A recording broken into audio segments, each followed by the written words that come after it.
Thank you, Madam Chair. Congratulations, Secretary, on your selection. And, I look forward to your service and working with you. I want to start by saying the VA has done an amazing job of the vaccine distribution and the rollout. And that should be one takeaway for your organization. And I'm grateful for that. On another note, I'm very frustrated. I've asked many cyber questions and I've yet to get a response. This is our seventh hearing, and I'm very excited that Chairwoman has been very active in this subcommittee, but I've yet to get some responses. On that note, I'm going to double down and we're going to ask some more cyber questions and technology questions. So one of the things that concerns me, cyber threats are constantly evolving. One thing I'm concerned with is the president's request for information technology programs is $112 million below the fiscal year 21 enacted level. What is the rationale in this dramatic decrease? Let me have John respond on the numbers, and then I'll come back to the overall question, please. Thank you for the question. So the reason that's a little bit lower is we were also provided the authorization starting in 22 to use what's called the Transformation Fund. It's not the federal government overall fund. This is actually specific to the VA, and it's done in some other agencies, where we can use expiring appropriations for two purposes, IT and for physical infrastructure. And so because 22 is the first year that we have that, we've penned some money in for IT, quite a bit actually, that will bring them up just about to their full request. So because we had those additional resources, we didn't have to ask for as much in the budget. But that was also due to congressional action and authorization to use those expiring funds. Okay, thank you. And you'll see that when the full budget comes out, you'll see that. Yeah, no, that's a concern. I mean, I want to make sure that we are allocating the resources necessary for this. Did you have something, Secretary? I just want to say, I haven't spent as much time in the trenches on cyber as you have, but I have spent sadly more time in the last 10 to 12 years worrying about major breaches than I would like to have. No, absolutely. Yeah, please. So I came into this job very sensitive to the fact that there are a lot of assets here that we want to make sure we're doing everything to protect. And so I'd be more than happy to have an extended conversation with you on that. Obviously, you have more questions now, but I'm very focused on the fact that there's really critical information here that we want to make sure that we're going the extra mile to protect. Well, thank you for that. And, in my take, it's not a matter of if, it's a matter of when. And when it does happen, I want to make sure that we don't look back and we saw this coming and we didn't act in accordingly. As you know, it takes time to develop, the tools we need. So on that note, from a strategy standpoint, why has the VA not issued an enterprise cybersecurity strategy since 2018? So I'll just be 100% candid with you. I had not focused on that fact until I saw we discussed with your staff that you had this concern. So I don't know that there's a good answer to that. So let me take it and make sure that we are working it. I've been asking a lot of questions about our vulnerabilities and our defenses. I have not asked about the written strategy, and it's a very fair question. And especially if the lack of such a strategy suggests lack of seriousness of intent, which I do not believe is the case. Nevertheless, I'll take it and I'll get you a good answer. Great. And look, I'm not here to beat you up. I really want us to work together and make it as we walk through this, because I do believe y'all are taking it serious. But part of that, the policy and the strategy behind it is the foundational piece to a lot of these things. Hopefully, we can work together and I want to be helpful however possible. I think that's one of the fundamental things, especially in cyber, that's always changing, and you have to keep up with the changing times. I've got one other question. I know I'm almost out of time. Telecommunications in particular have been very key, right? Especially during the pandemic.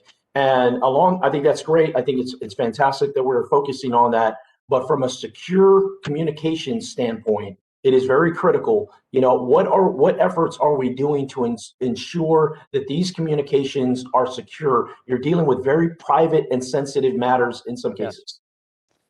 Yeah, so you're absolutely right to ask about it. I've been asking about it from the other end, which is to keep asking about any evidence of any breaches or any evidence of insecurity. I keep being reassured that none. As it relates to the specific steps we've taken to protect the platforms and the individual communications, I just don't have a good answer for you on that, and I will take that for action and get back to you on it specifically. Okay, thank you. And I'm out of time, Madam. Thank you, Madam Chair. Secretary, as you know, in Texas, a couple months ago, we had a major storm that caused quite a bit of damage. In San Antonio, the Frank Tejeda outpatient clinic was impacted. Can you give me a date on when that facility will be reopened for veterans? Yes, obviously we were very concerned about that. The tentative reopening date is, according to my notes, is June 1. But I'll be happy to stay in touch with you on that, Mr. Gonzales. June 1. Thank you for that. I visited that facility as they were kind of making the repairs, and it was very much gutted out. I mean, this was about a month ago.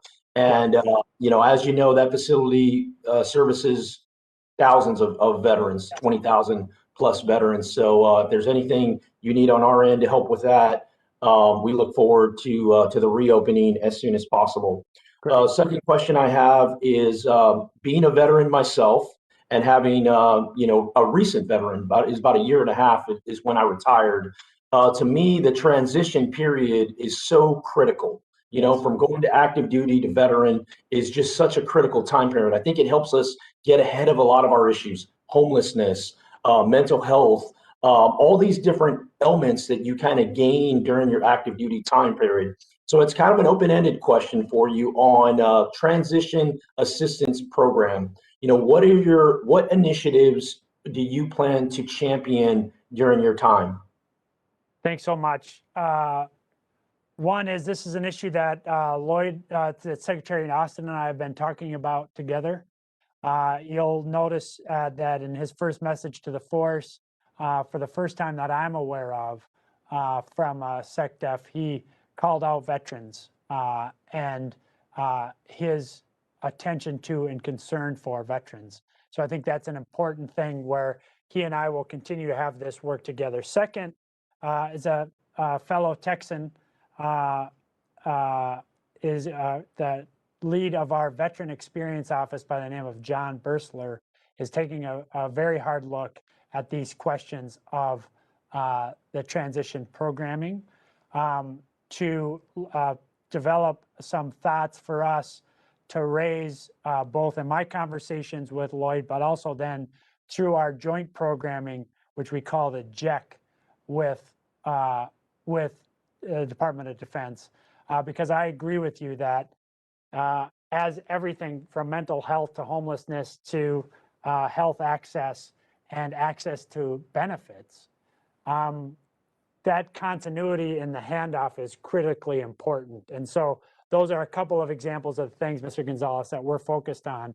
And I think it might be really useful for us to arrange for John Bursler to come up and sit down with you to give you a little bit of his thinking, but more importantly, for him to hear from you, given the recency of your own experience.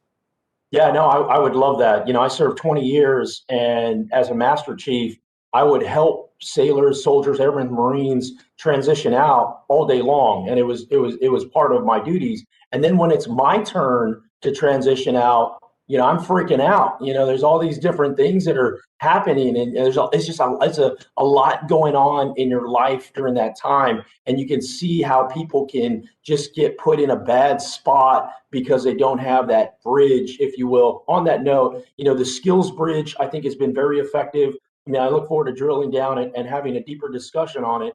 But I think if we can find these areas and place these veterans into the workforce in particular, that's one area. Access to healthcare is another one. I think is so critical. You do those two things, that kind of insulates them from a lot of the negative stuff that happens. But it's great to hear that you're working with SecDev on that, because it absolutely goes hand in hand. And just thank you for that. I will yield back the balance of my time. Thank you.